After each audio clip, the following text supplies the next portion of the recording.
Go. Hi everyone and welcome back to my channel Kakogihan Vlog. So naata karon diri sa Barangay Saob.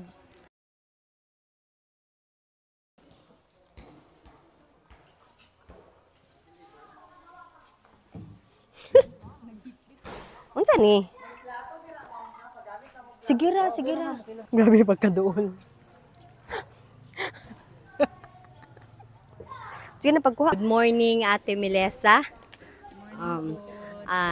Yanhimi karon diri sa Barangay Saob kay gi-invite mi ni Ate Melissa sa ilahang adlaw nga pesta karong September 19, 2024. So dako kay akong pasalamat kay ngano na thankful po ko kay gipili ko nimo nga imbitahan diri sa inyong pesta. Katikaran nyo diri sa inyong pesta Ate Bain.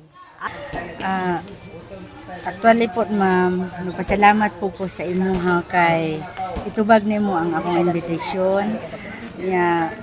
Salamat kaayo nga naabot mo diri nauna pag yun. Karon nga adlaw ma'am, first namo nga ang among tema muna kastifon. Kung sabto na to sa Binisaya, kanang muna blaan man na nga pagkapulong. Una gyud na siya nga kastifon. Kini kastifon unang panagtigom festival ana. Tungod kay sa una wala gyud na wala pa na develop ang tribo, then wala pa gyud na ordinansa karon kay na ordinansa na mo ana naning kamot pud mi nga makahimo gyud mi diri o kastifon kon panagtigom or festival. So isa sa among gibuhat karon nga siyempre kung naay kastifon na apoy pagkaon. Sa ginagmay mo na ginaingon maapod-apod pud ang kinatibuk-an sa diri sa among barangay 90% ang tribong blaan. 90% ang tribong. Muna ang katikaran dire. Napud boy mga unsa pay mga kauban nyo nga tribes dire? Blaan. Adunay Mandaya, pero Mandaya pipila lang kabuok. Aduna say Kaulo, aduna poy Bagobo, aduna poy Kalagan. So 90% jud ang blaan. Murag 10% po 7% actually ang kanang tribo 90%, apil na ang Kaulo, Bagobo, pero ang pinakadako ang blaan. So ang 10% ana mo ang Cebuano. At 10% Cebuano. So kami blessed pud mi kay karon man ang first ninyo na pesta diri sa kuan Saob. So bahalag nature jud kaayo diri mga kakugihan. So mao ni si Ate Melissa, mao ni ang ate diri sa Barangay Saob. Ug ang imong husband, ang akong husband Pipito de Manuel, siya ang chieftain diri o siya pod ang IPMR. Ana unsay mga katikaran.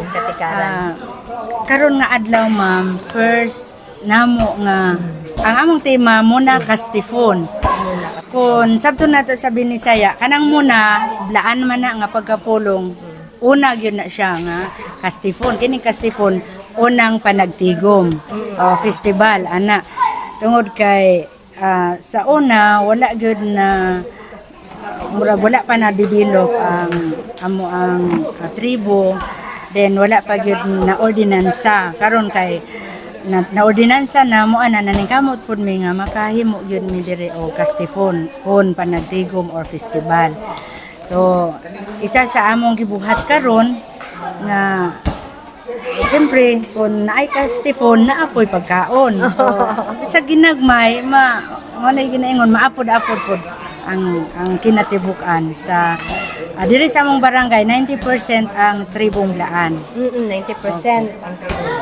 Muna ang katikaran dire.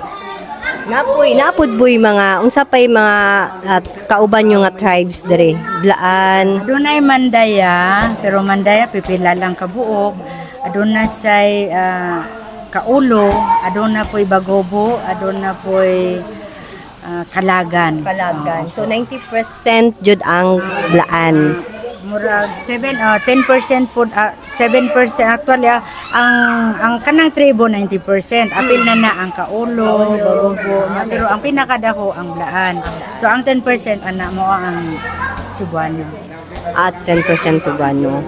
So kami blessed pud mi kay karon man ang first ninyo na pesta diri sa kuan saob. So bahalag nature jud kaayo diri mga kakugihan. So mao ni si Ate Melissa, mao ni ang ate diri sa barangay Saob. Ug ang imong husband, Ang akong husband Pipito de Manuel, siya ang chieftain diri o siya pod ang IPMR. Pipito de Manuel, Pulong Pipito de Manuel. Ay mga kakugihan naapod ang kapika sa kinabuhi ni Ate Melissa ang barangay chieftain Pulong Pipito de si Sir Pulong Pipito de Manuel. First time na mo karon ma'am sa among tribal day nga dako mi kalipay nga nahitabo nga sa among tribo nga kumbaga sa pista namo karong adlaw. So dako ako kalipay sa tanan nga gitagaan mi bigayon nga karong adlaw nahimo o kanang festival sa among sa tribo. So sama malipay pud mi nga naami bisita karon wala mi nagdahom nga naaday mi bisita adlaw. So gikan sa munisipyo, gikan sa province, sa NCIP. So salamat kayo sa tanan sa bisan pa nga kami sila. So sa nga kamo karon nga naa dire dako gyud mi kalipay nga naabot mi dire karong adlaw. Manya kabuntagon no. Kanatong tanan labi na sa inyo ha. Aning kabuntagon dako akong pagpasalamat sa inyo ha ngadto sa inyohang team karon nga kabuntagon nga naa mo. Isa pod sa ako ang first time po na ako nakalingkod isip barangay captain ning barangaya. Isa pod sa permiro pa lang yun first time na hitabo ning barangay Saob kaning kabahin sa tribal day. Unya dire ninyo masaysay unya dire ninyo makita kung unsa ang ilahang tradisyon ba. Kaya ako isa pod ko ka half tribo gihapon ko nya ang amahan ako ang inahan ako sa Kabisaya nya ang kong amahan pure blaan siya. Nya dire nako na kuan nahimo kong isip amahan ni barangaya nakita gyud nako nga tagaan gyud ako pagtagad ang usa ka tribo kay ngano man ang tribo ning amo ang community sa tibok barangay Saob murag 80 o 90% ang tribo ning barangaya. So ang Bisaya diri murag 10% o 20% lang siya. So mao nang wala jud ko nagduha-duha ako gyud silang ginaalalayan nga celebrate nila ang ilahang muna ka Stephen. Matod pa sa ato ang kuana sa Bisaya na siya. Permirong panagtigom. Unang panagtigom. Sa manang dako kong pagpasalamat sa tibok community sa tibok barangay Saob sa tribo nga kung wala sila dili ni siya mahitabo nga naa. Mao nang ning kabuntagon diha na to masaksihan niya ang kanang ilahang gikan sa ilang mga pagkaon. Naagid sila katong ang ginasunod nila is katong traditional nga mga pagkaon nila. Unya diha na to makita na sila pabugnong kabayo sa unang panahon. No, mao nang ning kabuntagon dako akong pagpasalamat labi na sa inyo ha. Makuan pod kanang makuan ba mapublic ang amo ang tribo. Ana. So mao na siguro dako akong pagpasalamat ning kabuntagon. Kana lang. And makakagwan human nako og interview ka sa barangay captain nila og sa ilang barangay kapitan. So samtang wala pa na huma nagsugod, magpa-pictures ako sa ilang mga cute kaayo na mga bata na mo perform unya sa ilang traditional na sayaw. So pa-picture sa ako kay para wala pa kaayo yung mga bisita. So ang ilahang mga children na cute kaayog costume, ang ilahang mga chikiting diri sa barangay Saob. So ayan, ilahang gi-plaster ni ang ilahang mga mo ni siya instructor tigtudlo. So ayan, nagpa-picture si Ate May. Ayan, habang kami nga nagpaabot mi sa nga mag-start ang ilahang program. So, niadto sa midri sa likod. Wow! Parang kay Saob, small community but rich in culture kaayo. Na mga pipila ka mga balay diri. So, bugnaw kayo ang palibot mga kakugihan. And mga kakugihan, isugod na gyud ang ilahang program. So, bisag wala pa kayo niabot ang tanang bisita, ilan nang gisugdan kay naaman sila oras nga gibutang kung kano sa sila mag-start.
Kakugihan, super successful kayo ang ilahang first muna kastipon diri sa barangay Saob sa Matanao. So thank you kayo. Ayan, picture na, and pagkatapos kainan na mga kakugihan. Ayan, and salamat po sa pag-atiman o pag welcome ka na mo mga tribes na mo mga kaigsuunan. So ayan, nag-prepare na sila sa pagkaon para makakaon na po mi. So, per thankful kayo mi kay isa mi sa mga bisita nga ni saksi sa ilang first muna kastipon. Og thank you po kayo sa ilang how this na MC. Diba? Si Sir, super galing kaayo ni siya mo MC. Mga kakugihan, ubuutan po ni siya. So, ayan na ang mga ka-team na nasa gawas na ginayhinay na sila ganhi diri. Ayan, daghan na kay tao sa sulod pero mga kakugihan, diri ko sa gawas. Mas gipili na mo diri sa gawas mo kaon with mga bagong higala na mo nga mga ka-tribes sa gihapon. Paghuman sa ilang mga katikaran diri sa barangay Saob, nahuman na naami dalang gamayng pahalipay.